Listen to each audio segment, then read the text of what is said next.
7ನೇ ತರಗತಿಯ ಗಣಿತ ಬಿಂದುವಿನ ಆಚೆಗೆ ಒಂದು ಇಣುಕು ನೋಟ. ಈ ಅಧ್ಯಾಯದ ಮುಂದಿನ ಭಾಗವನ್ನು ನಾವು ಕಲಿಯೋಣ. ಈ ಅಧ್ಯಾಯದಲ್ಲಿ ಇವತ್ತು 100ನೇ ಒಂದು ಭಾಗದ ಪರಿಕಲ್ಪನೆಯನ್ನು ಅರ್ಥ ಮಾಡಿಕೊಳ್ಳೋಣ. ಈಗ ನಿನ್ನೆಯ ತರಗತಿಯಲ್ಲಿ ಮನೆ ಕೆಲಸವನ್ನು ನೀಡಲಾಗಿತ್ತು. ಇಲ್ಲಿ ದಶಮಾಂಶ ಬರುವಂತಹ ದಿನನಿತ್ಯದ ಉದಾಹರಣೆಗಳನ್ನು ನೀಡಲು ತಿಳಿಸಲಾಗಿತ್ತು. ನೋಡಿ, ಅದಕ್ಕೆ ಸಂಬಂಧಿಸಿದ ಉತ್ತರಗಳು ನೋಡಿ. ಬೆಲೆ ಪಟ್ಟಿಗಳು, ರಶೀದಿ ಅಥವಾ ಬಿಲ್, ಪೆಟ್ರೋಲ್ ಬಂಕಿನಲ್ಲಿ ಬರುವಂತಹ ಅಳತೆಗಳು, ಪೌಷ್ಟಿಕಾಂಶದ ಲೇಬಲ್ಗಳು, ನಮ್ಮ ತೂಕ, ಇದೆಲ್ಲವೂ ಈ ಎಲ್ಲ ಉದಾಹರಣೆಗಳಲ್ಲಿ ನಾವು ದಶಮಾಂಶಗಳನ್ನು ನೋಡಬಹುದು.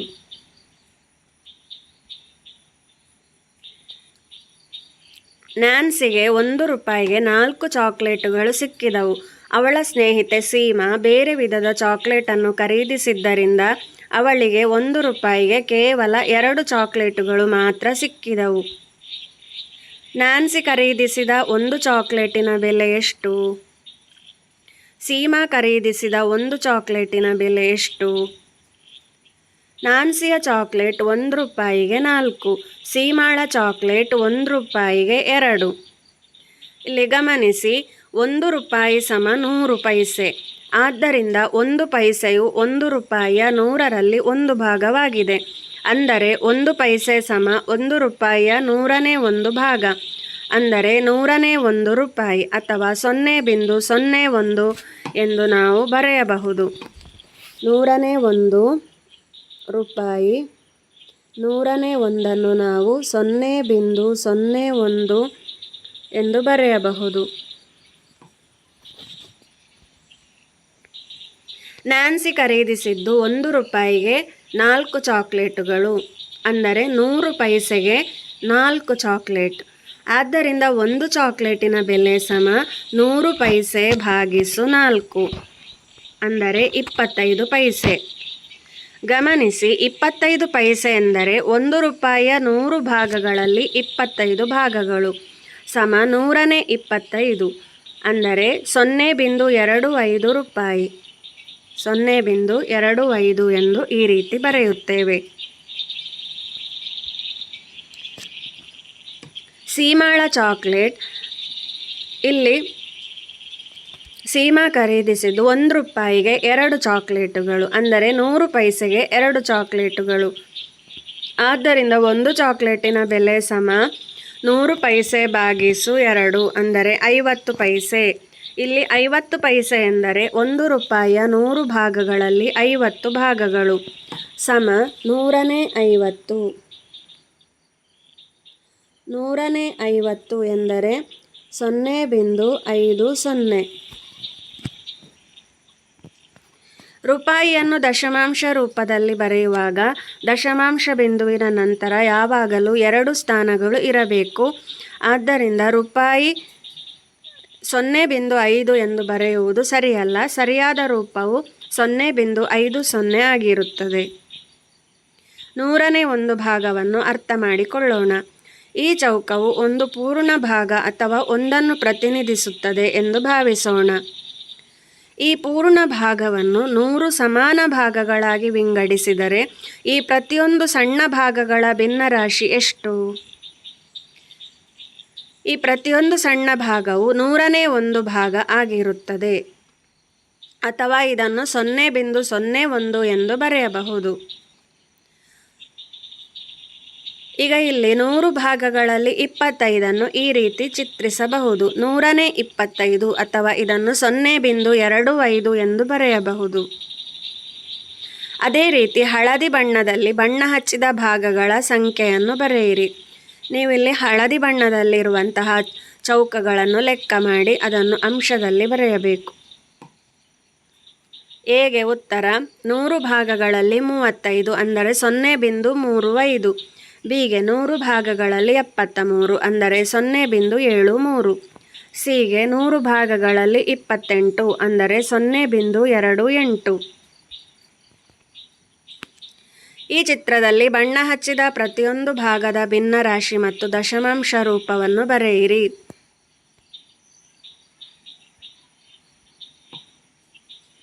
ಒಂದನೇ ಪ್ರಶ್ನೆಗೆ 135 0.35. ಎರಡನೆಯದ್ದು 10/4 0.4. ಮೂರನೆಯದ್ದು 10/6 ಅಂದರೆ 0.6. ನಾಲ್ಕನೆಯದ್ದು 100/17 ಅಂದರೆ 0.17. ನಾವಿಲ್ಲಿ ಛೇದದಲ್ಲಿ ಬರೆಯಬೇಕಾದ ಸಂಖ್ಯೆಯು ಇಲ್ಲಿ ಒಟ್ಟು ಪಾಲು ಮಾಡಿರುವಂತಹ ಭಾಗಗಳಾಗಿವೆ.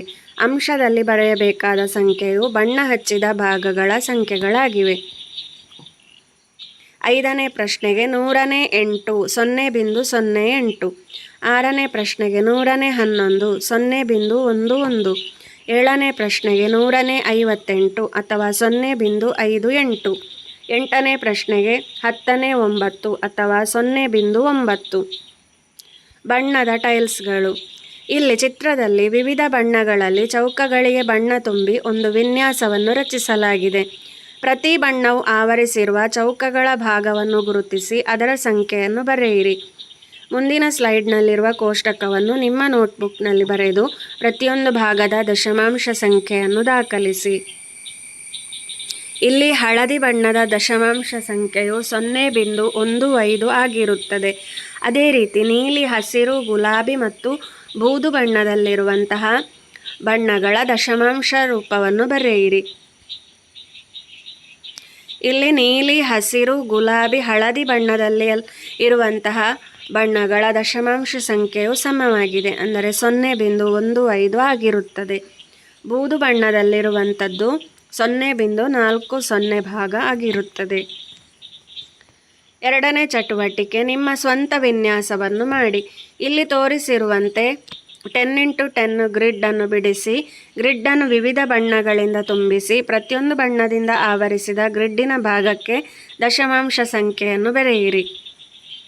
ಅಳತೆ 1 ಮೀಟರ್ ಸಮ ಡ್ಯಾಶ್ ಸೆಂಟಿಮೀಟರ್.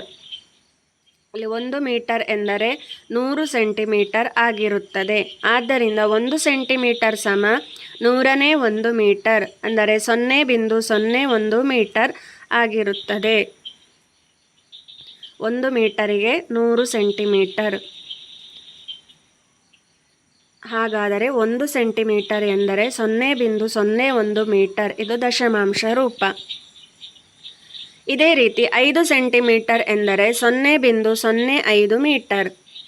2 ಮೀಟರ್ 12 ಸೆಂಟಿಮೀಟರ್ ಎಂದರೆ 2 ಮೀಟರ್ ಕೂಡಿಸು 12 ಸೆಂಟಿಮೀಟರನ್ನು ನಾವು ದಶಮಾಂಶ ರೂಪದಲ್ಲಿ ಬರೆದಾಗ ಅಂದರೆ ಮೀಟರಿಗೆ ಪರಿವರ್ತಿಸಿದಾಗ 0.12 ಆಗುತ್ತದೆ. 2 ಮೀಟರ್ ಕೂಡಿಸು 0.12 ಮೀಟರ್ ಎಂದರೆ 2.12 ಮೀಟರ್ ಆಗಿರುತ್ತದೆ. 5 ಮೀಟರ್ 8 ಸೆಂಟಿಮೀಟರ್. ಇಲ್ಲಿ 8 ಸೆಂಟಿಮೀಟರನ್ನು ಮೀಟರಿಗೆ ಪರಿವರ್ತಿಸಿದಾಗ 0.08 ಮೀಟರ್. ಇದನ್ನು ಕೂಡಿಸಿದಾಗ 5.08 ಮೀಟರ್ ಸಿಗುವುದು. ಬಿಟ್ಟ ಸ್ಥಳಗಳನ್ನು ಭರ್ತಿ ಮಾಡಿ. 75 ಸೆಂಟಿಮೀಟರ್ ಸಮ ಡ್ಯಾಶ್ ಮೀಟರ್. 75 ಸೆಂಟಿಮೀಟರ್ ಎಂದರೆ 175 ಮೀಟರ್ ಆಗಿರುತ್ತದೆ, ಅಂದರೆ 0.75 ಮೀಟರ್. 5 ಮೀಟರ್ 99 ಸೆಂಟಿಮೀಟರ್ ಎಂದರೆ 5.99 ಮೀಟರ್. 23 ಮೀಟರ್ ಮತ್ತು 5 ಸೆಂಟಿಮೀಟರ್ ಎಂದರೆ 23.05 ಮೀಟರ್. 100ನೇ ಭಾಗವನ್ನು ಓದುವುದು. ಕೆಳಗಿನ ಸಂಖ್ಯೆಗಳನ್ನು ಓದಿ ಬರೆಯಿರಿ. ಉದಾಹರಣೆಗೆ 3.14. ನೀವಿಲ್ಲಿ ಗಮನಿಸಿ, ದಶಮಾಂಶ ಬಿಂದುವಿನ ನಂತರದ ಪ್ರತಿಯೊಂದು ಅಂಕಿಯನ್ನು ಪ್ರತ್ಯೇಕವಾಗಿ ಓದಬೇಕು. ಉದಾಹರಣೆಗೆ 3.14 ಇದನ್ನು 3.14 ಎಂದು ಓದಬೇಕು. 3.14 ಎಂದು ಓದಬಾರದು. ಪ್ರತಿಯೊಂದನ್ನು ಓದಿ. 1.05 37.97 0.60 1.75.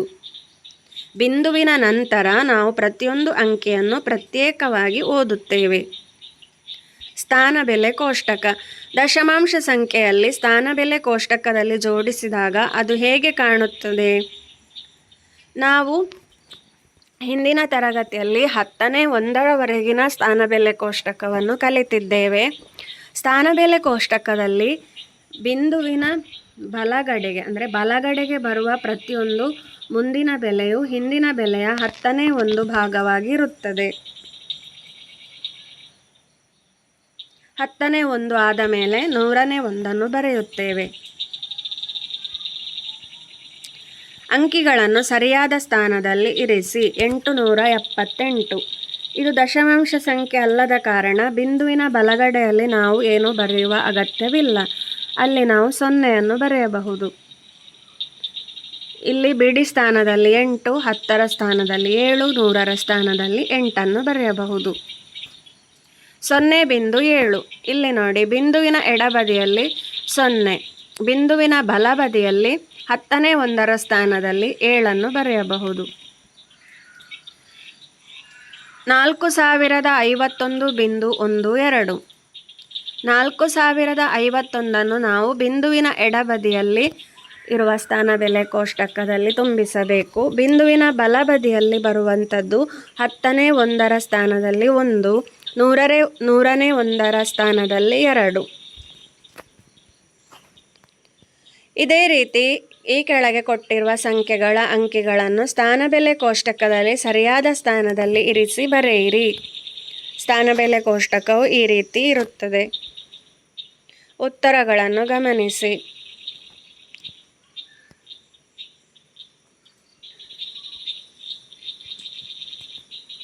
ಸಿ ಮತ್ತು ಡಿ ಲೆಕ್ಕಗಳಿಗೆ ಉತ್ತರವನ್ನು ನೋಡಿ. ಕೆಳಗಿನ ಸಂಖ್ಯೆಗಳ ಅಂಕಿಗಳನ್ನು ಸರಿಯಾದ ಸ್ಥಾನ ಬೆಲೆಗಳಲ್ಲಿ ಇರಿಸಿ ಸಾಲುಗಳಲ್ಲಿ ಬರೆಯಿರಿ. ನೋಡಿ, ಇಲ್ಲಿ ಸಂಖ್ಯೆಗಳನ್ನು ಕೊಟ್ಟಿದ್ದಾರೆ. ಇದನ್ನು ನೀವು ಸ್ಥಾನ ಬೆಲೆ ಕೋಷ್ಟಕದಲ್ಲಿ ಬರೆಯಬೇಕು. ಉತ್ತರಗಳನ್ನು ನೋಡಿ. 785. ಇಲ್ಲಿ ದಶಮಾಂಶ ಬಿಂದುವಿನ ಬಲಗಡೆಗೆ ಯಾವುದೇ ಅಂಕಿಗಳಿರುವುದಿಲ್ಲ.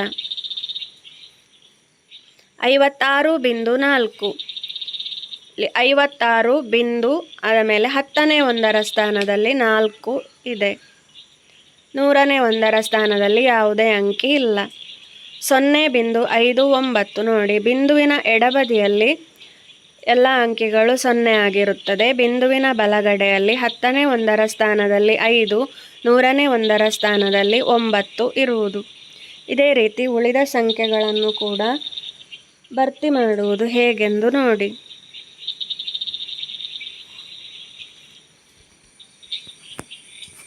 ನಿಮಗಿದು ಗೊತ್ತೇ? ಚಿತ್ರದಲ್ಲಿ ತೋರಿಸಿರುವಂತೆ ಪರದೆಯ ಗಾತ್ರವನ್ನು ಸಾಮಾನ್ಯವಾಗಿ ಅದರ ಕರ್ಣದ ಉದ್ದದ ಆಧಾರದ ಮೇಲೆ ಅಳೆಯಲಾಗುತ್ತದೆ.